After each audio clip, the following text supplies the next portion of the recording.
For all of recorded history, humans have been the dominant species on this planet, an apex predator to which no other could challenge our spot.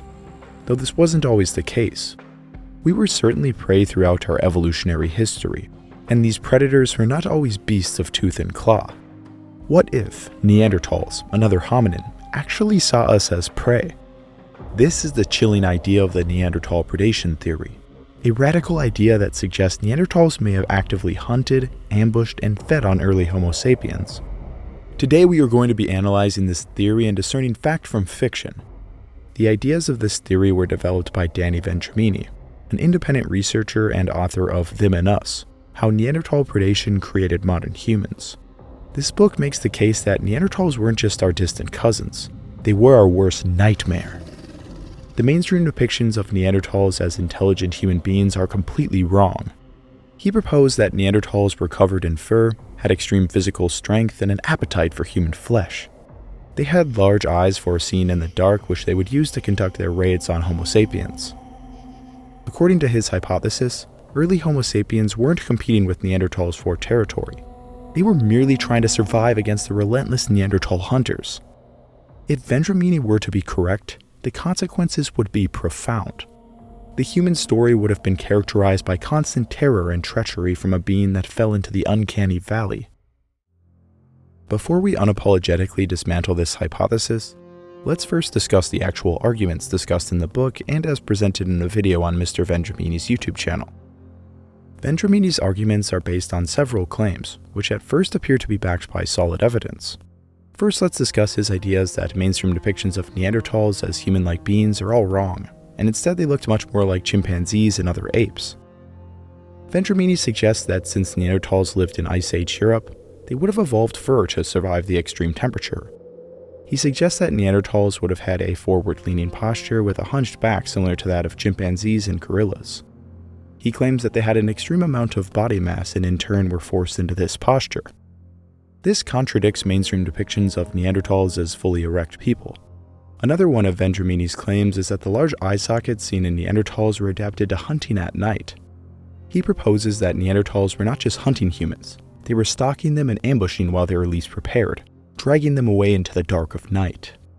This gave them an edge on our species, which could not see nearly as well in the dark. Another one of his claims is that early Homo sapiens show direct evidence of violent traumas such as fractured skulls, broken ribs, and deep cuts that must have been caused by brutal conflicts. He suggests that these wounds may have been inflicted by Neanderthal attackers. Evidence of cannibalism found throughout Europe is said to be proof that humans were being butchered and their bones were being cracked open to eat the marrow inside. We also have evidence that Neanderthals occasionally cannibalized one another. If they ate each other, why wouldn't they eat Homo sapiens as well? Them and Us suggests that populations of modern humans were vastly reduced by Neanderthal predators to as little as 50 individuals living in Western Asia. These battle-hardened survivors would eventually beat back the Neanderthal threat and are the ancestors of those alive today. The overarching theme of the book is that the threat posed by Neanderthals was a major force that caused our species to advance. Everything from language, behavior, culture, and our intelligence were a result of our hardships under the Neanderthal threat. The Neanderthal predation theory is compelling because it plays on our deepest fears. The idea that we were once hunted by something stronger, faster, and more powerful than us. But when we actually examine the scientific evidence, the theory completely collapses, so let's break it down. First of all, his ideas aren't a theory, they're a hypothesis. A hypothesis is an idea based on limited evidence that needs more testing, while a theory is a well-supported explanation backed by strong evidence and widely accepted in science. It's frustrating when people mix these up, and it shows that they don't understand science. It's even funnier when people claim something like evolution is just a theory without realizing that gravity, plate tectonics, and germs are also theories. In science, a theory is the highest level of explanation, and Vendramini's ideas don't come close to that standard. Let's first start our debunking with the idea that Neanderthals are better reconstructed as ape-like creatures than the human beings that mainstream science often depicts them as. Mr. Vendramini asserts that paleoanthropologists anthropomorphize Neanderthals, meaning they apply human characteristics to them. Anthropomorphization is a legitimate logical problem that researchers face. Humans in general do this to animals and even inanimate objects all the time. But the problem with his argument is that by definition, Neanderthals were human. Human is not a scientific term. Human It is an informal term applied to us, and most researchers consider other hominin species to be considered human, including Neanderthals, Denisovans, and possibly even Homo erectus. DNA evidence suggests that Neanderthals and Homo sapiens only diverged from one another between 500 to 700,000 years ago, meaning we are only separated by an evolutionary blink of an eye, and Neanderthals are basically our evolutionary cousins. Neanderthals are in fact so closely related to us that anthropologists cannot even agree if they should be classified as the same species as us. They do indeed fall outside the range of any modern humans alive today, though not by a lot, especially when considering the diversity present within other species of animals. Humans are the closest living relative to Neanderthals, and thus the best example we can look to reconstruct them. Neanderthals evolved in the frozen glacial wastelands of Ice Age Europe. In fact, the two species, when they met again, had been apart for over 500,000 years. It's inconceivable from a Darwinian perspective that Neanderthals and humans would still resemble each other after 500,000 years. Ultimately, Neanderthals were members of the order of primates. They were primates, and as such you would expect them to maintain the appearance of primates. This is ultimately a bizarre statement. We are primates. Primates is an order of mammals containing apes, monkeys, and even lemurs. Calling Neanderthals primates is true, though it doesn't really tell us anything about their appearance. Vendramini seems to use their classification as primates to justify reconstructing them like chimpanzees or gorillas, which frankly makes no sense.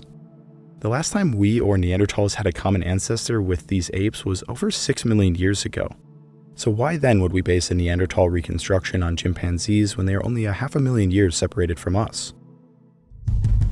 Once you acknowledge that Neanderthals were primates, you start to see similarities between them and other primates. For example, when I compared the profile of a Neanderthal with a chimpanzee, they seem to fit amazingly well.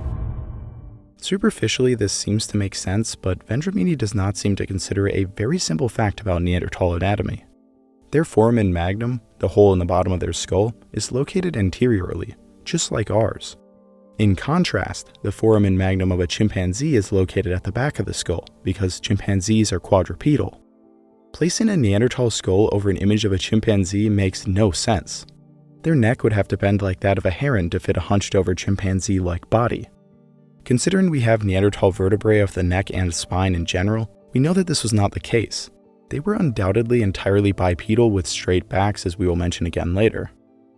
When a Neanderthal skull is positioned upright, it is clear that they did not resemble chimpanzees in the slightest. But what about fur? After all, Neanderthals spent hundreds of thousands of years evolving in the frigid north, while we were sweating it out in Africa. So would they have evolved a thick coat of fur? Well, genetic evidence suggests that humans lost their fur around 2 million years ago, during the time of Homo erectus. Subsequent hominids, such as the common ancestor between Neanderthals and sapiens, most likely also lacked fur. Neanderthals lived in Europe for over 300,000 years, and experienced multiple glacial and interglacial periods. Many people do not know this, but the Ice Age never ended. As long as there are glaciers at the poles, we are technically in the Ice Age, and have been for over 2 million years. What ended 12,000 years ago, which most people think is the Ice Age, was actually the last glacial period. A glacial period is a cold phase within the Ice Age, and we are now in a warmer interglacial period. Neanderthals lived through at least 3 warm interglacial periods where Europe would have been pleasant to live in for most of the year. Though still, Neanderthals had to survive winter, and they did live through some brutally cold glacial periods as well. It is possible that they developed thicker body hair than the average modern human, though we know for sure that they morphologically adapted to these conditions. Just like the Inuit, they developed shorter limbs to better conserve heat. They also had different genes associated with body fat distribution to keep them warm. But archaeological evidence is the real refutation to the idea that they were clad in fur. Their stone tools show direct evidence that they were putting an incredible amount of time into processing animal hides. Hides which were in all likelihood turned into clothing, bedding, and shelter to keep them warm. We have also found direct evidence of stone and bone awls, which are used to poke holes in hide to sew them. Neanderthal clothing may have been relatively simple, though it is clear that they invested much of their time to create it. If they really had a thick coat of fur able to withstand cold temperature, there would be no need to spend all of this time processing hides. And if you've ever processed a hide before, even like a deer hide, it takes an incredible amount of time and effort. Furthermore, we know that some Neanderthal genes are associated with lighter skin and even red hair. not something that is very indicative of a chimp-like coat of fur. In reality, Neanderthals likely had furless skin like all modern humans alive today. Their body hair may have been thicker, but Vendramini's claims are unfounded, and I don't even think he really understands what an ice age and what a glacial period is, no disrespect. Another claim in Them and Us is that Neanderthals had adaptations for night vision.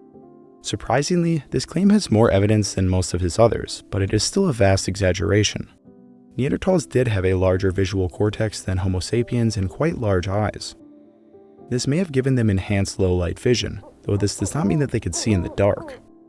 Their large eyes would have been useful for hunting during dawn and dusk, though they were not adapted to nocturnal hunting.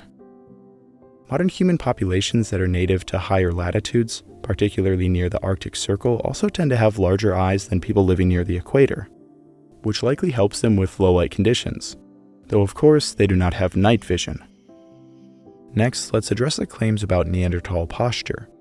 Vendramini claims that Neanderthals were heavily built and had a crouched, hunched-over posture. This is an utterly baseless claim. Like modern humans and every other hominin in our line for over 5 million years, Neanderthals were fully erect. We know this from every aspect of their anatomy, including their legs, spine, and of course the hole at the bottom of their skull. There is no question that Neanderthals were upright walking and had a similar posture to modern humans, though they did differ from us in that they were more compact and robustly built. Based on 45 long bones, the average height of Neanderthals was found to be 5'5" or 165 centimeters for males, and 5 feet or 152 centimeters for females. For comparison, the average height of Upper Paleolithic European humans is 5'9" or 176 centimeters for males, and 5'4" or 163 centimeters for women. Though they were shorter than us, they were around 15% heavier on average. They were literally big-boned, with much thicker and denser bones than modern humans. For Neanderthal weight, samples of 26 specimens found an average of 171 pounds or 77.6 kilograms for males, and 146 pounds or 66.4 kilograms for females. One of the most famous Neanderthal individuals, Lafarazi I, was only 5'2" or 1.6 meters tall, but he weighed an estimated 190 pounds or 85 kilograms. This individual was undoubtedly very strong in his lifetime, though people tend to exaggerate their strength. Vendramini said, "My predator theory also explains why Neanderthals were so much stronger than humans. Their muscles were so large they had to have extra thick bones to take the strain. It's been estimated that Neanderthals were 6 times stronger than humans. Even a Neanderthal child could toss a human adult around like a rag doll."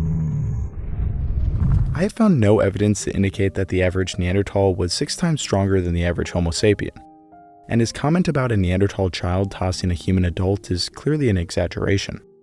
The average Neanderthal in all likelihood was around 30 to 50% stronger than the average modern human, but they were certainly not as strong as modern power lifters with access to perfect nutrition and training.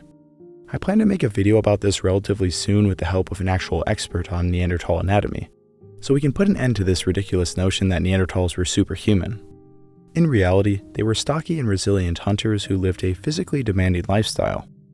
They hunted large and dangerous animals in close quarters, and between 79 to 94% of our Neanderthal remains show evidence of healed major traumatic injuries. Up to 50% of Neanderthals were severely injured throughout their lifetimes. Archaeological evidence proves that they hunted a wide variety of animals, most often horses and deer. Though large animals such as bison, woolly rhinoceros, and even woolly mammoth and giant elephants were likely hunted as well. We have solid evidence that young mammoths were hunted and fairly compelling evidence that even adult proboscideans were not off limits. Though Neanderthals also hunted hard-to-get animals such as ibex that can retreat into steep cliffs, and small game animals that are highly mobile. They appear to have virtually hunted any animal in their environment, making them apex predators, though they would have also spent a considerable amount of time gathering plants. In Vendramini's video, he claims, "In Africa where humans evolved, there was a wide range of prey species that could be hunted. There was also an endless variety of edible plants, fruits, berries, nuts, fungi, and even shellfish. By comparison, in Ice Age Europe, where Neanderthals evolved, there were only about 5 or 6 edible plants, and those that did grow there were of such low nutritional value they weren't worth the time and effort to harvest. This, I believe, forced Neanderthals to abandon their ancestral omnivore eat-anything diet that they acquired from Africa and adopt an exclusive carnivorous diet. The claim that Ice Age Europe only had 5 or 6 edible plants worth eating is incorrect. Neanderthals lived across Europe, but also much of Asia. And remember, they lived through multiple glacial and interglacial periods. It was so warm at times that hippopotamus lived all the way up in the British Isles. Dozens of edible plants existed throughout their range, and we know they ate them. The wear on their teeth indicates that they ate a broad diet, including hard and fibrous foods such as plants and nuts. Middle Eastern sites preserve the remains of charred nuts, including acorns, walnuts, pistachios, hazel, and pine nuts. Neanderthals living in the Mediterranean often ate many species of fish, crabs, clams, seals, dolphins, and even seabirds. And inland Neanderthals also ate fish from streams and turtles. Neanderthal bones do show high nitrogen-15 levels, indicating that they ate a lot of meat, but not as high as modern Inuit populations who rely almost entirely on meat. Current evidence suggests that on average, 80% of their diet was made up of meat, while 20% was made up of other sources. Neanderthals weren't just eating meat, they had a broad diet and it likely varied with the seasons. But what about cannibalism?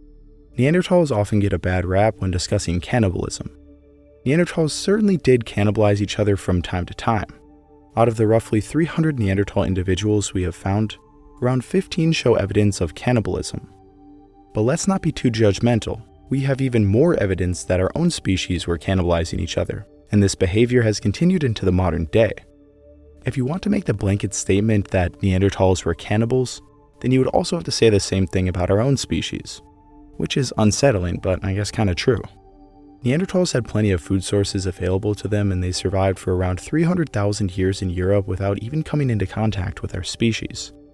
During this time, our species was mostly confined to Africa, though we did live alongside Neanderthal populations in Western Asia for over 100,000 years. Them and Us hypothesizes that in this region, Neanderthals abducted Homo sapien females and preyed on the males. Vendramini claims that the population was reduced to as few as 50 individuals, and this tiny group would become the founding population of all modern humans living today. This idea has a complete lack of acknowledgement of the continent of Africa, which we know Homo sapiens were widespread across during this time.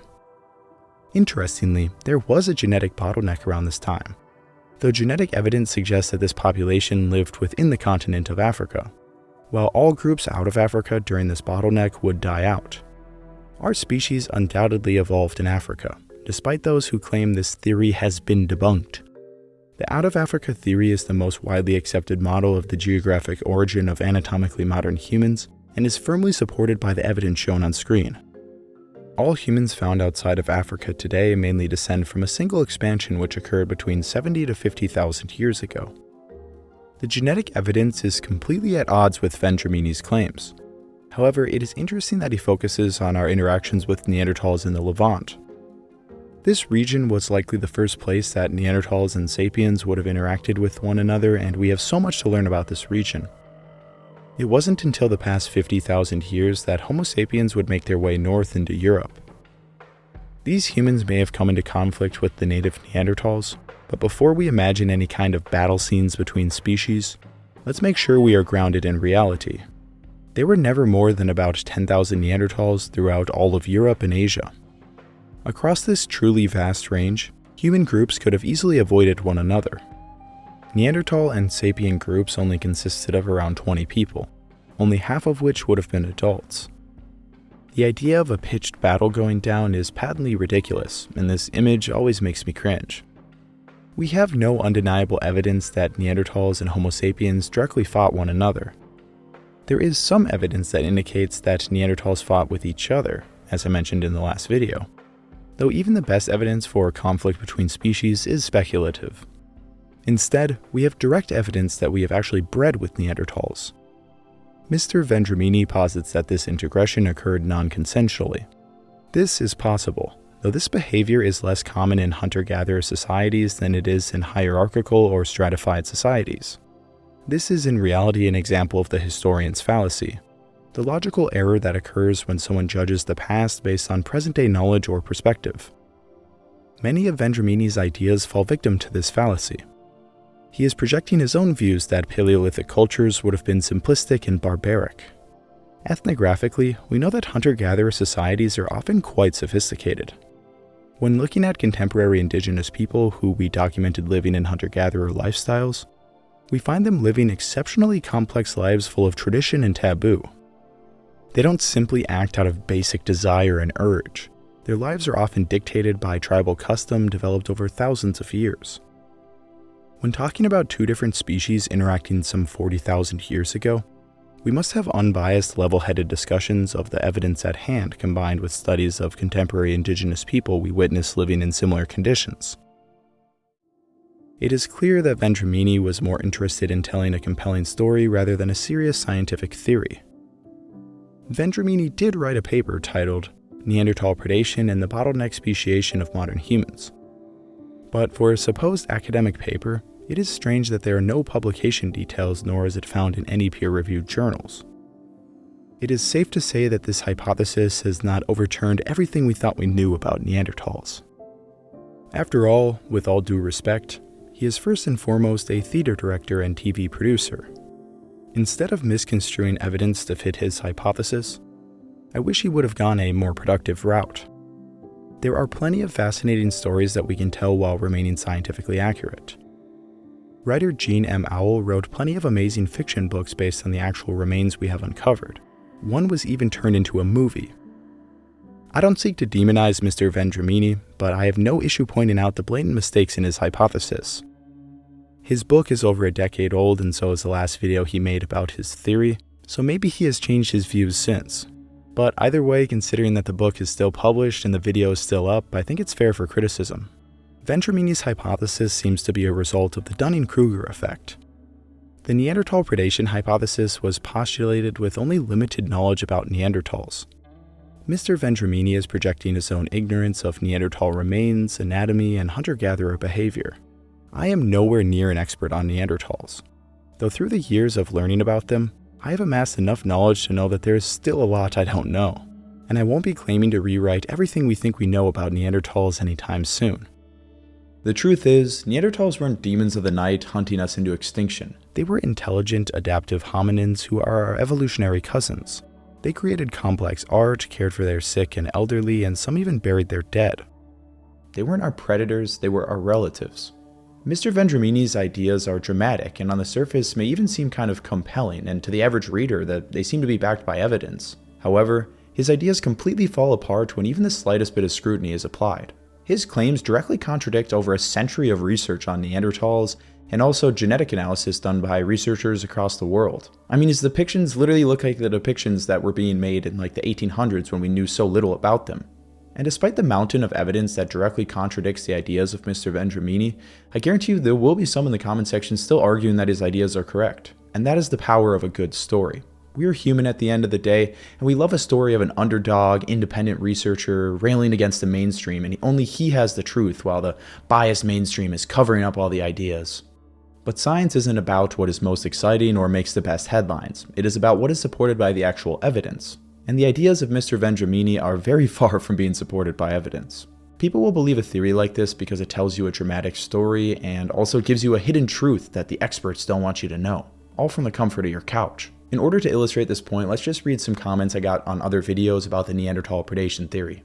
And still we are to totally ignore other possibilities such as those from Danny Vendramini, whose explanations and details are far more realistic than any offered by accepted science so far. So should we trust a filmmaker's speculation over the entire field of paleoanthropology?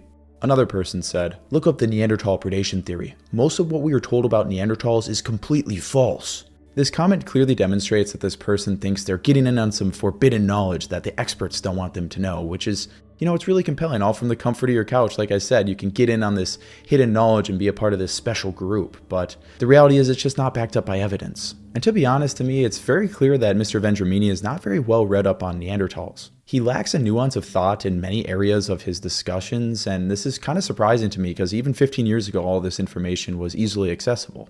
I understand skepticism of, mainstream science and academia, but if you're going to be skeptical of them, you also have to be skeptical of alternative sources and alternative researchers such as Danny Vendramini, which clearly a lot of people aren't. They just read his super interesting hypothesis and they're like, this is what Neanderthals actually looked like. People who push alternative, theories and ideas are often doing it, to sell books and to get more popular, get more money, do all these things. So you have to be very skeptical of these people, even more so skeptical than, the mainstream, which, paleoanthropologists do not make that much money. Definitely not enough money to hide this fact about Neanderthals. There's so many fascinating things to learn about Neanderthals and ancient humans, like directly from their sites, directly from archaeological evidence, and it's hardly talked about on the internet. People would rather resort to some hypothesis like the Neanderthal predation theory. So I'd love to go around podcasts and tell people about all these amazing sites, because at this point I got a lot of them memorized. Thanks for watching. Make sure to like, subscribe, and also hit that bell icon so you're notified every time I post. Prehistory is absolutely full of mysteries and other topics that need to be covered, so leave a comment down below telling me what you'd like to cover next. This actually came from a comment, this video right here. As always, stay curious about the past. This has been your host, Northo2, and I'll see you in the next one. Arrivederci.